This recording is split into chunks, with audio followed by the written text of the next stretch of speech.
அனைத்துலக உயிரோடை தமிழ் ILC தமிழ் உயிரோடை தமிழில் அன்பர்களே அரசியல் களம். இன்றைய அரசியல் கள நிகழ்ச்சியில் தாயகத்திலிருந்து தாயக உடவியலாளர் இராமேந்திரன் இணைகின்றார். வணக்கம் இராமேந்திரன். வணக்கம் தரான அன்புறவுகளுக்கு நேர வணக்கம்.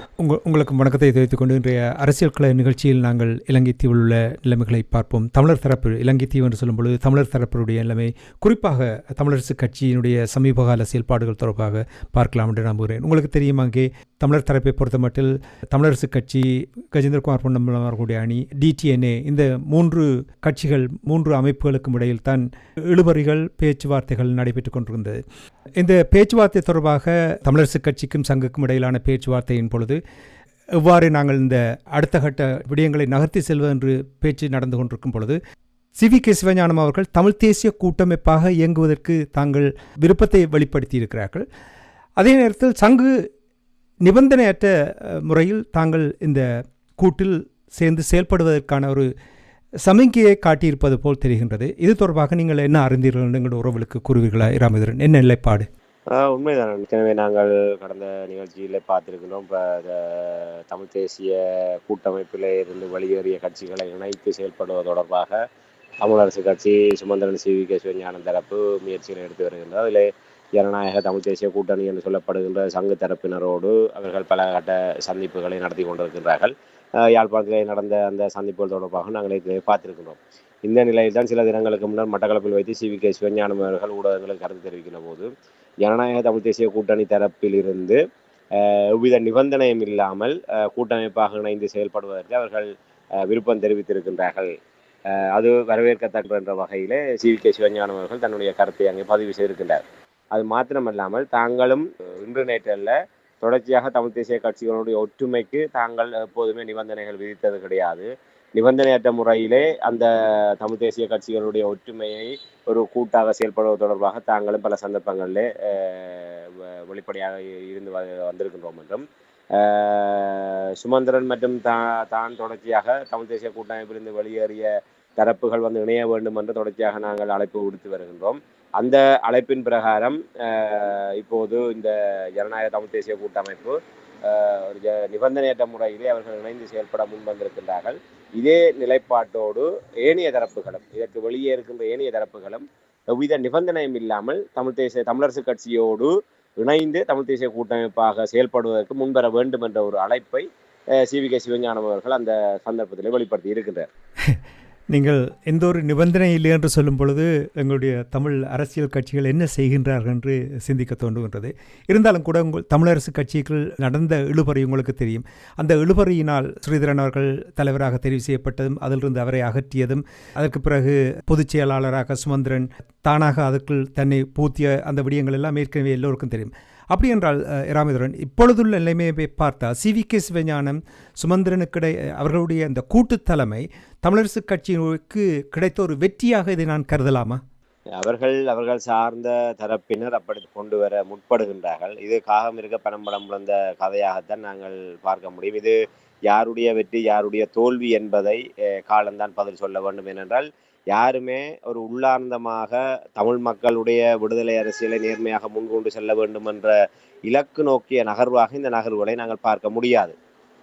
சுமந்திரன் தரப்பாக இருக்கட்டும், இல்லை ஜனநாயக தமிழ் தேசிய கூட்டமைப்பாக இருக்கட்டும், இல்லை வேறு எவராக இருக்கட்டும், தங்கள் இழந்து போன அரசியல் இருப்பை தக்க வைப்பதற்காக வருகின்ற மாகாண சபை தேர்தலுக்கான வியூகங்களாகத்தான் இவர்களுடைய இந்த அணுகுமுறைகள் இருக்கின்றது.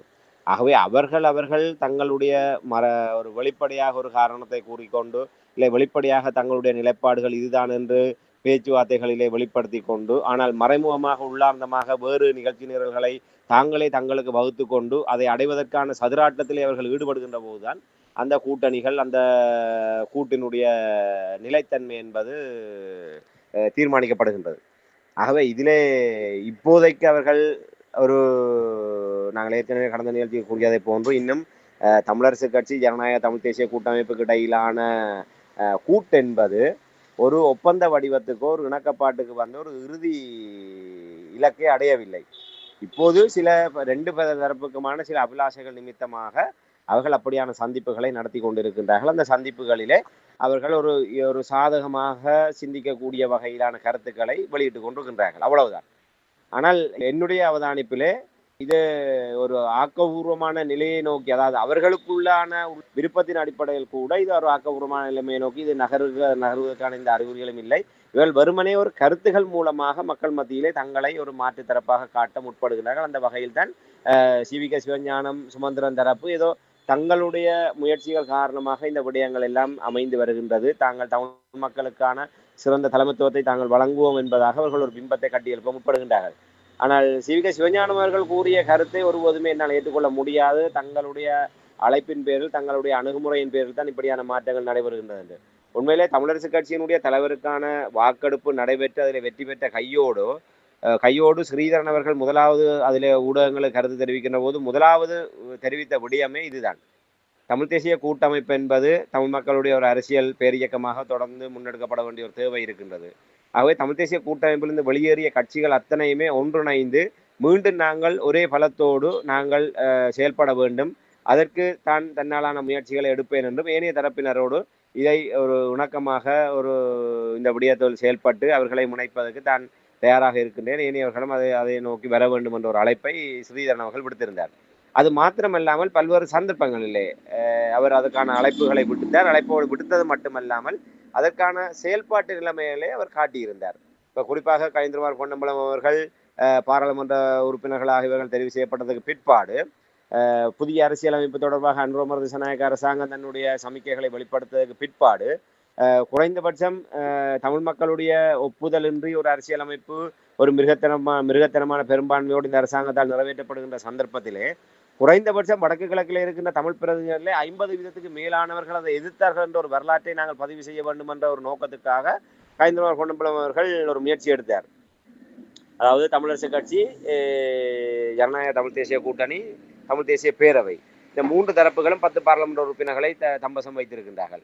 மொத்தமாக 18 பாராளுமன்ற உறுப்பினர்கள் வடக்கு கிழக்காக பிரதிநிதித்துவப்படுத்துகின்ற நிலைமையிலே அதிலே அரைவாசி என்று பார்க்கின்ற போது 9 பேர். ஆகவே 10 பாராளுமன்ற உறுப்பினர் என்று வருகின்ற போது 50% மேற்பட்டவர்கள். ஆகவே 10 பேர் அந்த அரசியலமைப்பை கூட்டாக இருக்கின்ற போது வடக்கு கிழக்கு சார்ந்து மக்களால் தெரிவு செய்யப்பட்ட பிரதிநிதிகளிலே 50% மேற்பட்டவர்களுடைய எதிர்ப்போடு இது நிறைவேற்றப்பட்டது என்கின்ற ஒரு முயற்சியாக ஸ்ரீதரன் அவர்களையும் இவர் சந்தித்தார். அதுக்கு ஸ்ரீதரன் அவர்கள் முழுமையாக ஒரு இணக்கத்தை தெரிவித்து அந்த முயற்சிக்கு அவர் பலஞ்சேற்கக்கூடியவராக இருந்தார். ஆனால் ஸ்ரீதரன் அவர் மட்டும்தான் அதில் இருந்தார். ஆனால் சாணக்கியன் உள்ளிட்டவர்களை வைத்துக்கொண்டு சுமந்திரன் அவர்கள் தன்னுடைய கட்டுப்பாட்டை கட்சிக்குள்ளாக மேலெழும்பை செய்த காரணத்தினால் அங்கே ஸ்ரீதரன் அவர்களினால் அடுத்த கட்டம் அது நகர முடியாமல் போனது. அதாவது அந்த நாடாளுமன்றத்திலே இந்த அரசியலமைப்பு விடயத்திலே இணைந்து நாங்கள் அப்போதே தெளிவாக குறிப்பிட்டிருந்தோம். இது கஜேந்திரகுமார் பொன்னம்பலம் அவர்களுடைய மிக சிறந்த ஒரு அணுகுமுறை. உண்மையில் அவரிடம் அதற்கான தகுதியும் அதற்கான திறமையும் இருக்கின்றது.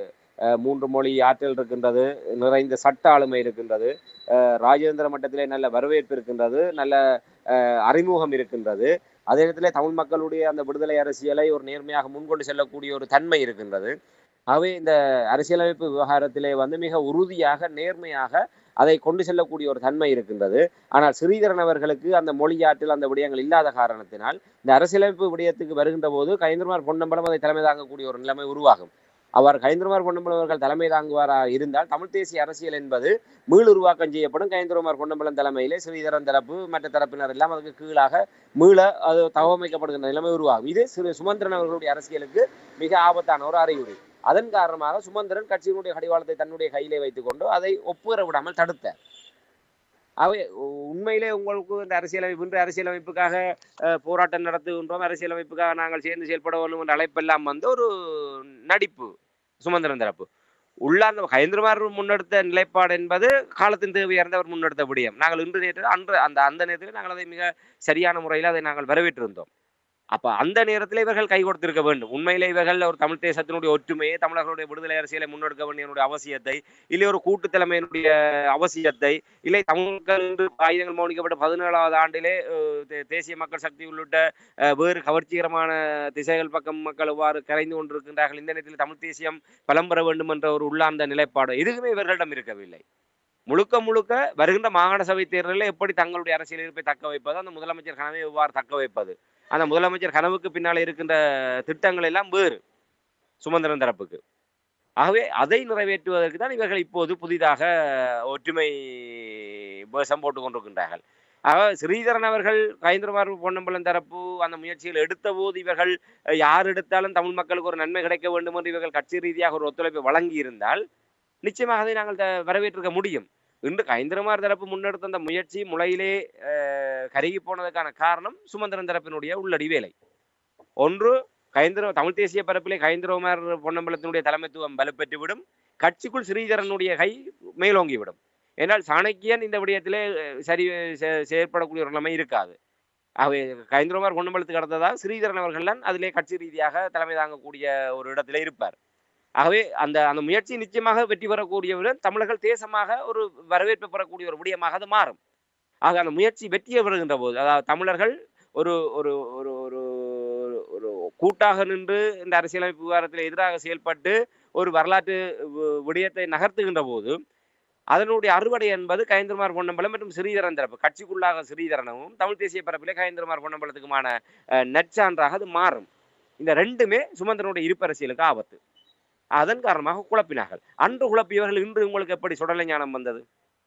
இதை ஏற்றுக்கொள்ள முடியாது. ஆகவே ஸ்ரீதரன் அவர்கள் அன்றைய தினமே தமிழ் தேசிய கூட்டமைப்பாக நாங்கள் செயல்பட அழைப்பு விடுத்த போது அப்போதெல்லாம் முட்டுக்கட்டை போட்டவர்கள், கயந்திரமாரோடு முயற்சி எடுத்த போது முட்டுக்கட்டை போட்டவர்கள் இன்று வந்து நின்று கொண்டு இல்லை நாங்கள்லாம் எல்லாம் கதவை திறந்து வைத்திருக்கின்றோம், எங்களுடைய அணுகுமுறை காரணமாகத்தான் இன்று தமிழ் தேசிய கூட்டமைப்பு மீண்டும் மலரப்போகின்றது என்றெல்லாம் கூறுவது என்பது இதெல்லாம் மக்களை ஏமாற்றுகின்ற ஒரு செயல்பாடாகத்தான். உண்மையிலே மறப்பது மக்கள் இயல்பு என்கின்ற அந்த விடயத்தை இவர்கள் சாதகமாக பயன்படுத்தி கொண்டு தங்களுக்கான சில விடயங்களை இவர்கள் நகர்த்த பார்க்கின்றார்கள். ஆனால் வரலாறு உண்மைகள் ஒருபோதும் உறங்காது. நாங்கள் இந்த விடயம் மக்கள் எல்லாவற்றையுமே அவதானித்துக் கொண்டான் இருக்கின்றார்கள். ஆகவே சிவிக சிவஞானம் சுமந்திரன் தரப்பினருடைய தலையெடுப்பு என்பது தமிழரசு கட்சிக்கு சாபக்கேடாக மாறுகின்ற நிலைமையிலே இது இவர்கள் ஆழந்தெரியாமல் காலை விடுகின்றார்களா ஜனநாயக தமிழ் தேசிய கூட்டணி, இல்லை இவர்களும் அவர்களோடு சேர்ந்து மூழ்கப் போகின்றார்களா? அவ்வாறு மூழ்குகின்ற கப்பலிலே ஏறுவதற்கு ஒப்பான ஒரு செயல்பாடாகத்தான் இது பார்க்கப்படுகின்றது. ஆகவே நாங்கள் பொறுத்துதான் பார்க்க வேண்டும். இவர்களுடைய இந்த அறிவிப்புகளை தான் ஆரம்பத்தில் இது வெற்றி தோல்வி என்பது யாருமே இப்போது உறுதிபட கூறிவிடவோ அறுவடை செய்து விடவோ முடியாது. இது காலங்கள் செல்கின்ற போது மக்களுடைய தீர்ப்பில் தான் இதற்கான வெற்றி தோல்வி என்பது தங்கி இருக்கின்றது என்பதை தான் இந்த இடத்துல மீளவும் பதிவு செய்ய முடியும். இந்த கூட்டு முயற்சி தொடர்பாக முழுமையாக எல்லா விடயத்திலும் இவர்கள் சேர்ந்து செயல்படுவதற்கு வீட்டுக்கு முன்னால் நின்று சங்கூத முடியுமா? உண்மையில என்னை பொறுத்தவரையில் அந்த நம்பிக்கையில நான் ஆரம்பத்தில் குறிப்பிட்டேன், ஒவ்வொருவரும் தங்களுக்கான தேவைகள் நிமித்தம் இந்த பேச்சுவார்த்தையிலே பங்கெடுக்கின்றார்கள். ஜனநாயக தமிழ் தேசிய கூட்டமைப்பில் இருப்பவர்களும் ஏற்கனவே தமிழ் தேசிய கூட்டமைப்பு வெளியே வந்ததற்கு பிற்பாடு எப்படியாவது தாங்கள் கரை சேர வேண்டும் என்ற தவியாய் தவித்துக் கொண்டிருக்கின்றார்கள். அதிலே இந்த முறை செல்வம் அடைக்கலநாதன் மட்டும் அரும்போட்டிலே பாராளுமன்ற உறுப்பினராக தெரிவு செய்யப்பட்டு இருக்கின்றார். ஏனையவர்கள் எல்லாம் இழந்ததை பிடிக்க வேண்டும் என்ற கனவோடு சுரேஷ் பிரேமச்சந்திரன் தரப்பு சித்தார்த்தன் தரப்பு எல்லாம் தவித்துக் கொண்டிருக்கின்றார்கள். ஆகவே மாகாண சபையிலாவது அந்த இடத்தை தக்க வைக்க வேண்டும் என்ற ஒரு முயற்சியில் தான் அவர்கள் இந்த பேச்சுவார்த்தையில் ஈடுபட்டு கொண்டிருக்கின்றார்கள். கயந்திரமார் தரப்போடு ஒரு ஒருமித்து பயணிப்பது என்பது இவர்களுக்கு சரிப்பட்டு வராது என்கின்ற நிலைமையிலே சரி யாரோடாவது சேர்ந்து முதல்ல தங்களுடைய பதவிகளையும் இருப்பையும் தக்க வைக்க வேண்டும் என்ற நோக்கத்தோடு இவர்கள் இந்த முயற்சியில் ஈடுபட்டு வருகின்றார்கள். இது வெறுமனே ஒரு குற்றச்சாட்டு அல்ல. இவர்கள் ஒரு மேல்மட்டத்தில் எப்படியான ஒரு இணக்கப்பாடு இருந்தாலும் இன்று உள்ளூராட்சி மன்றங்களிலே பார்த்தால் ஒரு நேர் எதிரான நிலைப்பாடு இருக்கின்றது. நான் நினைக்கிறேன் இப்போ நேற்றைய தினம் பருத்தித்துறை பிரதேச சபையிலே இந்த பிரஜாசக்தி திட்டம், அதாவது பிரஜாசக்தி என்ற பெயரிலே மீண்டும் பழைய பல்லவியிலே இந்த அரசாங்கம் தங்களுடைய கட்சி சார்பானவர்களை ஒவ்வொரு கிராம சேவகர் பிரிவுக்கு நியமித்து அந்த அபிவிருத்தி திட்டங்கள் அனைத்தையுமே அவர்களுடைய மேற்பார்வையிலே இவர்கள் செய்கின்ற ஒரு நிலைமை இருக்கின்றது. ஆகவே ஒரு அரசாங்கம் தன்னுடைய வரவு செலவு திட்டத்தின் ஊடாக மக்களுடைய வரிப்பணத்திலே இந்த விடயங்களை முன்னெடுக்கின்ற போது அதை இறுதி செய்பவர்களாக, அதை அனுமதிப்பவர்களாக, அதை மேற்பார்வை செய்பவர்களாக தங்களுடைய தேசிய மக்கள் சக்தி சார்பான பிரதிநிதிகளை அதிலே கொண்டு வந்து இடை செருகியதன் காரணமாக முழுக்க இது ஏதோ அரசாங்கத்தினுடைய இல்லை அரசாங்கம் சார்ந்த இந்த ஜேவிபி கட்சியினுடைய திட்டமாக மக்கள் மத்தியிலே கொண்டு போய் அதை அறுவடை செய்வதற்கு இந்த அரசாங்கம் பின்கத வழியாக முயற்சி எடுக்கின்றது. அது ஒவ்வொரு கிராம சேவர் பிரிவிலும் ஒவ்வொருவர் நியமிக்கப்பட்டிருக்கின்றார்கள். அந்த ஒவ்வொரு நபருமே தேசிய மக்கள் சக்தியினுடைய உள்ளூராட்சி மன்ற உறுப்பினர்கள், இல்லை அமைப்பாளர்கள், இல்லை முக்கிய செயல்பாட்டாளர்கள்.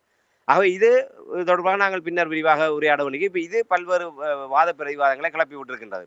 ஆகவே இப்போ தமிழ் தேசிய கட்சிகள் இதை கூட்டாக இருக்கின்ற ஒரு நிலைமை இருக்கின்றது. ஆனால் அப்படிப்பட்ட ஒரு நிலைமையில பருத்தித்துறை பிரதேச சபையில இந்த பிரஜாசக்தியை தாங்கள் எதிர்ப்பு தெரிவிக்கின்ற பிரஜாசக்தி நியமனங்களுக்கு எதிர்ப்பு தெரிவிக்கின்ற வகையிலே அங்கே ஒரு தீர்மானம் கொண்டு வரப்பட்டது. அங்கே தமிழரசு கட்சியினுடைய ஆட்சி நடைபெற்று வருகின்றது. அங்கே ஜனநாயக தமிழ் தேசிய கூட்டணி சார்பான 3-4 உறுப்பினர்கள் இருக்கின்றார்கள். அதே போன்று சுயேட்சை குழு இருக்கின்றது, தேசிய மக்கள் சக்தி இருக்கின்றது. அவை இப்போது அந்த தீர்மானம் கொண்டு வரப்பட்ட போது இன்று ஒரு பார்த்தீங்கன்னா வடக்கு கிழக்கிலே தாங்கள் இணைந்து செயல்படுவதாக தமிழரசு கட்சியும் ஜனநாயக தமிழ் தேசிய கூட்டணியும் அறிக்கைகளை விட்டு கொண்டிருக்கின்றார்கள். ஆனால் தமிழரசு கட்சியினுடைய ஆளுகை உள்ள சபையிலே அவர்கள் கொண்டு வந்த அந்த தீர்மானத்துக்கு எதிராக தேசிய மக்கள் சக்தியோடு சேர்ந்து ஜனநாயக தமிழ் தேசிய கூட்டமைப்பு உறுப்பினர்கள் செயல்பட்டிருக்கின்றார்கள். அப்போ இது எப்படி சொல்வது? இது உண்மையில தமிழரசு கட்சி தன்னுடைய கட்சிக்காகவோ தன்னுடைய விடயத்துக்காக கொண்டு வந்த விடயம் அல்ல. பிரஜாசக்தி என்பது தமிழர்கள் தேசமாக இருக்க வேண்டிய ஒரு விடயம்.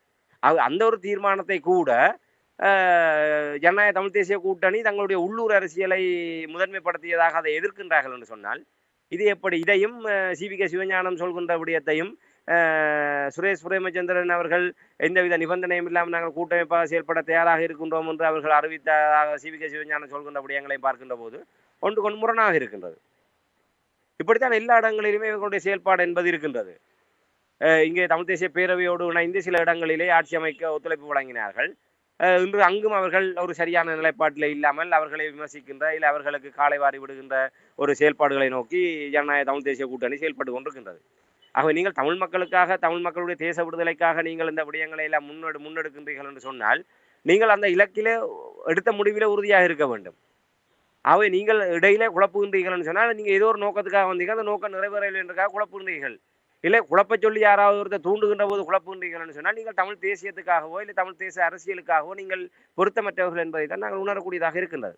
ஆகவே இது மேல்மட்ட பேச்சு என்பது கீழ்மட்டங்களிலே பிரதிபலிக்கின்ற நிலைமையை நாங்கள் காணக்கூடியதாக இல்லை. கீழ்மட்டங்களிலே ஒரு எதிரும் புதிருமான ஒரு அரசியலை நாங்கள் பார்க்கின்றோம். ஆகவே இது எவ்வளவு தூரம் தேர்தல் அரசியலிலே கை கொடுக்க போகின்றது என்பது ஒரு கேள்விக்குறி. நான் உதாரணம் தமிழ்நாட்டில் இந்த விடயத்தை நன்றாக கண்டுணர்ந்தவன் என்ற வகையிலே நான் இப்படியாக தலைவர்கள் ஒன்று கூடி பேசுவதும் ஒன்றாக நின்று புகைப்படங்களுக்கு போஸ் கொடுப்பதும் இல்லை புகைப்படங்களை எடுத்து விட்டு இல்லை கையெழுத்துக்களை வைத்து விட்டு கொள்கை உடன்பாடுகள் என்ற பெயரிலே ஒரு ஏமாற்று நாடகங்களை ஆடுவதெல்லாம் கீழ்மட்டத்திலே சரிவராது. என்றால் ஒருவரை ஒருவர் நேர் எதிராக நின்று கொண்டு இதுவரை காலமும் எதிர்ப்பரசியலை செய்தவர்கள் திடீரென்று தலைவர்கள் இணங்கிவிட்டார்கள் என்பதற்காக கீழ்மட்டத்தில் நின்று முரட்டுத்தனமான விமர்சனங்களை முன்வைத்தவர்கள் எவ்வாறு முகம் கொடுத்து சந்திக்க முடியும், முகம் கொடுத்து பேச முடியும், எப்படி ஒன்றாக வேலை செய்ய முடியும்? ஆகவே மேல்மட்டங்களிலே தலைவர்கள் இணைந்தாலும் கீழ்மட்டத்திலே ஒருவருடைய காலை வாரி விடுவதற்குத்தான் அவர்கள் முயற்சி எடுப்பார்கள். தங்களுடைய இடத்திலே ஒரு ஒரு ஒரு ஒரு உதாரணத்துக்கு ஒரு தரப்பினுடைய ஆதரவான இடத்திலே ஒரு கூட்டமைப்பாக இவர் செயல்படுகின்றார் என்ற ஒரு கதைக்கு ஒரு ஜனநாயக தமிழ் தேசிய கூட்டணியினுடைய புளட்டோ இபிஆர்எஃப்ஓ இல்லை டெலோவோ இருக்கின்ற ஒரு கட்சி தங்களுக்கான ஆதரவான ஒரு இடத்திலே தமிழரசு கட்சியினுடைய வேட்பாளருக்கு இவர்கள் இடத்தை கொடுக்கின்றார்கள் என்று சொன்னால் கடைசி வரை அந்த தமிழரசு கட்சி வேட்பாளரை வெற்றி பெற வைப்பதற்கு இவர்கள் வேலை செய்ய மாட்டார்கள். ஏனென்று சொன்னால் அவர்கள் ஒருவேளை இந்த இடத்திலே அதை வெற்றி பெற வைத்து விட்டால் நிரந்தரமாக தமிழரசு கட்சிக்கு அந்த தொகுதியோ அந்த வட்டாரமோ மாறிவிடும் என்கின்ற காரணத்தினால் தங்களுடைய வாக்கை தமிழரசு கட்சிக்கு கரைய விட மாட்டார்கள். இவர்கள் சொல்வதை போன்று நாங்கள் தமிழரசு கட்சி என்கிற வீட்டு சின்னத்திலே நிபந்தனையற்ற முறையிலே செயல்படுவதற்கு தயாராக இருக்கின்றோம் என்று இவர்கள் அறிவித்தாலும் செயல்பாட்டு ரீதியாக தாங்கள் எங்கே நிற்கின்றோம் அந்த இடத்துல தாங்கள் வெல்வதற்கு முயற்சி எடுப்பார்கள். இப்படியாக தமிழரசு கட்சியும் என்ன செய்யும்? தாங்கள் நிறுத்துகின்ற இடத்திலே எப்படி மற்றவங்களுடைய தலையில மிளகாய் அரைத்து விட்டு தங்களுடைய வெற்றியை உறுதி செய்வது என்பதிலே தான் அவர்களுடைய முழு கவனமும் இருக்கும். ஆக இவர்கள் ஒருபோதுமே தாங்களே ஒற்றுமையாக செயல்படுவதோட அறிவிப்பு என்பது செயல் வடிவம் எடுக்குமா என்றால் நிச்சயமாக என்னை பொறுத்தவரையிலே அது ஒரு மிகப்பெரிய ஒரு கேள்விக்குறியான ஒரு நிலை என்பதை தான் என்னால் கூற முடியும். கூட்டு முயற்சி தொடர்பாக கூறும்பொழுது இப்போ நீங்கள் ஆரம்பத்தில் கூறினீர்கள் கஜேந்திரகுமார் பொன்னம்பலம் அவர்களுடைய அணியினுடைய நிலைப்பாடு தொடர்பாக கூறும்பொழுது நேற்றைய தினம் கஜேந்திரகுமார் பொன்னம்பலம் அவர்களுடைய அணி ஊடக சந்திப்பு இது தொடர்பாக கருத்து தெரிவிக்கும் பொழுது அவர்கள் கூறியிருக்கிறார்கள் என்னவென்று சொன்னால் இது ஊடகங்கள் தான் இந்த கூட்டு தொடர்பாக பேசப்படுகிறது, அவர்களுக்கிடையில் எந்த ஒரு இணக்கப்பாடும் விருப்பமும் தெரிவிக்கப்படவில்லை என்று கூறுகிறதாகவும் தங்களுக்கும் டிடிஎன்ஏக்கும் இடையில் சங்குக்கும் இடையில் தொடர்ச்சியாக குறும் செய்திகள் பரிமாறப்படுவதாக கூட அவர்கள் கூறுகிறார்.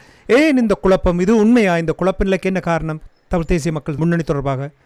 உண்மை. கஜேந்திரகுமார் பொன்னம்பலம் அவர்கள் நேற்று அந்த ஊடக சந்திப்பில் அந்த விடயத்தை வெளிப்படுத்தி இருக்கின்றார். அதில் ஊடகவியலாளர்கள் எழுப்பிய போது கூறியிருக்கின்றார் இந்த தமிழ் தேசிய கூட்டணியும் தமிழரசு கட்சியும் ஜனநாயக தமிழ் தேசிய கூட்டணியான செய்தி என்பது ஊடகங்களில் தான் நாங்கள் பார்க்கின்றோம்.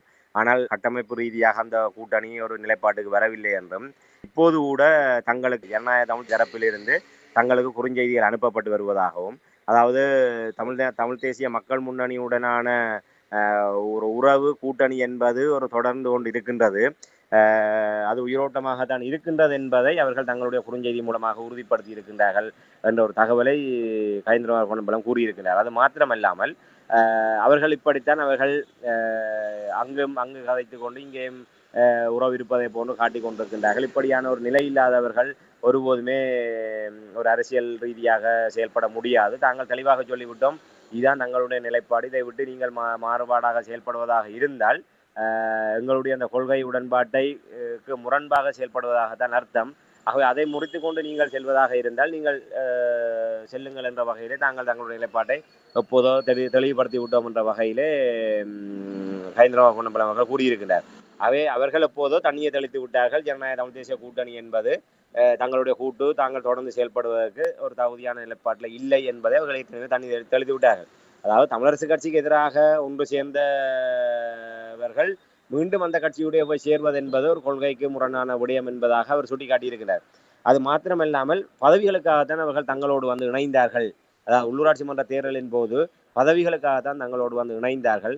இப்போது அந்த தேவை முடிந்ததுக்கு பிற்பாடு இப்போது அங்கே மீண்டும் தமிழரசு கட்சியோடு போய் பேச்சுவார்த்தை நடத்தி கொண்டிருக்கின்றார்கள் என்ற வகையிலே அவர் கூறியிருக்கிறார். ஆகவே உண்மையிலே தமிழரசு கட்சியோடு நாங்கள் தான் கூறிய விடயம் என்பது இன்னும் ஒரு இறுதியான நிலைப்பாட்டுக்கு வரவில்லை.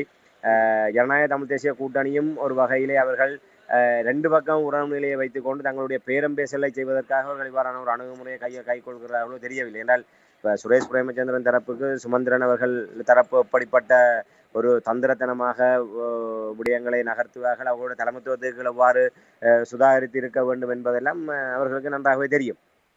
அப்படி இருக்கின்ற போது அவர்கள் மிக நிதானமாகத்தான் இந்த விடயத்தில் செயல்படுவார்கள். அவ்வாறு இருக்கின்ற போது ஏற்கனவே நான் கடந்த நிகழ்ச்சியில் கூறியதை போன்று மாகாண சபை தேர்தல் நெருங்குகின்ற போது தொகுதி பங்கீடுகள் தொடர்பாக வருகின்ற போது இந்த கூட்டணியினுடைய நிலைப்பாடு என்பது நாங்கள் உணர்ந்து கொள்ளக்கூடியதாக இருக்கும். வெளியே பார்ப்பதற்கும் சொல்வார்கள், கண்ணால் காண்பதும் போய் காதால் கேட்பதும் போய் தீர விசாரிப்பதை மெய் என்பதை போன்று இந்த காட்சிகள் இந்த நாடகங்கள் எல்லாமே இறுதியிலே ஒப்புவருமா என்றால் அது நிச்சயமாக ஒரு கேள்விக்குறியா. நாங்கள் மிக சிறந்த உதாரணத்தையும் தமிழக தேர்தலில் இன்று ஒட்டுமொத்தமாக ஈழ தமிழர்களாக கூட உற்று நோக்கப்படுகின்றபடியும் விஜயனுடைய அரசியல் வருகை. இன்று விஜய் தான் ஆட்சியிலே பங்கு என்ற ஒரு கோஷத்தை முன்வைத்து தன்னுடைய தலைமையிலே ஒரு கூட்டணிக்கு அழைப்பு விடுத்தார். ஏதோ ஒரு மிகப்பெரிய ஒரு பிம்பம் விஜயின் மீது கட்டியெழுப்பப்பட்டு விஜய்க்கு பின்னாலே ஒரு பெரிய கூட்டணி அமையப் போகின்றது என்பதாக எல்லாம் எதிர்பார்த்த நேரத்தில் இன்று அவர்களுடைய அணுகுமுறை காரணமாக அவர்களுடைய ஒரு அனுபவமற்ற தன்மை காரணமாக இன்று தனித்து இருக்கின்ற நிலைமை இருக்கின்றது. அந்த ஊடகங்களை வர செய்தியை பார்த்தால் அடுத்த முதலமைச்சர் விஜய் தான். விஜய்க்கு பின்னாலே ஒரு பாரிய கூட்டணி, தேசிய கட்சி காங்கிரஸ் எல்லாம் அலைமோதுகின்றது. தேமுதிக, அதிமுக, பாமக உள்ளிட்ட தரப்பெல்லாம் விஜயோட கூட்டணி சேர்ந்து ஒரு பலம் பொருந்திய கூட்டணியாக வரப்போன்றது என்று.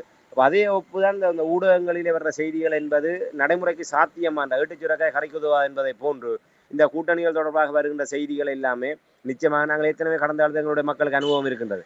ஒவ்வொரு தேர்தல் வருகின்ற போது இல்லை ஜெனிவா வருகின்ற போது 8 கட்சி 9 கட்சி 10 கட்சி 12 கட்சி கூடினாக கதைத்தார்கள். கடைசியாக எல்லாமே ஒன்றுமே சரிவராமல் குழப்பி எடுத்து போனார்கள் என்பதுதான் வரலாறு. அதே போன்ற ஒரு நிலைமைதான் இந்த நேரத்திலும் வரும். இது இன்னும் இப்போது நான் நினைக்கிறேன் ஒரு ஆரம்ப கட்டத்தை தான் இருக்கின்றது. ஒரு அடுத்தடுத்த நிலையை நோக்கி நகர்கின்ற அளவு கூட இது வரவில்லை. அவ்வாறான நிலையை நகரும் அந்த நிலைக்கு சென்றால் கூட அது இவர்களுடைய சுயலாப அடிப்படையிலானதாக இருக்குமே தவிர தமிழ் மக்களுக்கோ தமிழ் தேசிய அரசியலுக்கோ இது ஒரு பலம் பொருந்திய பலமான ஒரு விடயமாக இருக்குமா என்றால் நிச்சயமாக இல்லை என்றால் இதை கூற முடியும். பொறுத்திருந்து பார்ப்போம். எங்களுடைய தமிழ் அரசியல்வாதிகள் எப்பொழுது சரியான கட்டமைப்புக்குனூடாக இதை சரியாக இந்த மக்களுடைய பிரச்சனைகள் தமிழ் இனத்தினுடைய பிரச்சனைகளை எப்பொழுது கையாளப் போகிறார்கள், தங்களுடைய கட்சி பிரச்சனைகளை விட்டுவிட்டு. நேற்றும் கூட நீங்கள் சற்று முன்னதாக பேசும்பொழுது கூறியிருந்தீர்கள் பதவிக்காக அங்கே தங்களுடைய அரசியலை செய்து கொண்டிருக்கிறார்கள் என்று. நன்றி ராமேதர். இன்றைய நிகழ்ச்சியில் இணைந்து அங்குள்ள தமிழ் அரசியல் கட்சிகளுடைய கோமாளி கூத்தென்று சொல்லுவதா என்ன என்று சொல்லுவென்று எனக்கு தெரியவில்லை. அவர்களுடைய அந்த நிலைப்பாடு தொடர்பாக உயிரோடை தமிழ் உறவுகளுக்கு எடுத்திருந்தமைக்காக உயிரோடை தமிழ் அன்பர்கள் சார்பாக நன்றி குறிக்கொண்டு மீண்டும் இன்னும் ஒரு நிகழ்ச்சியில் இணைந்திருப்போம். நன்றி, வணக்கம். நிச்சயமான நன்றி, வணக்கம். எமது பார்வையாளர்களுக்கு வணக்கம். மக்களின் குரலாய் ஓங்கி ஒலிக்கும் இலக்கு மின்னிதழ் மற்றும் உயிரோடை தமிழ் வானொலி ஆகிய இவ்விரு ஊடகங்களும் உங்களைப் போன்ற எமது நேயர்கள் நண்பர்களின் ஆதரவிலேயே இயங்கி வருகின்றன. மிக குறைந்த வளங்களுடன் பல இடர்கள் மற்றும் தடைகளை தாண்டி பயணிக்கும் எமது ஊடகங்களின் பணிகள் மேலும் வளர உங்களால் முடிந்த நிதி உதவியை வழங்கி இன்னும் காத்திரமான செயற்பாடுகளை முன்னெடுக்க உதவுமாறு மிகவும் பணிவன்புடன் வேண்டி நிற்கின்றோம். உங்கள் பங்களிப்பு உங்களின் உரிமை குரலாய் ஓங்கி ஒலிக்கும். நன்றி.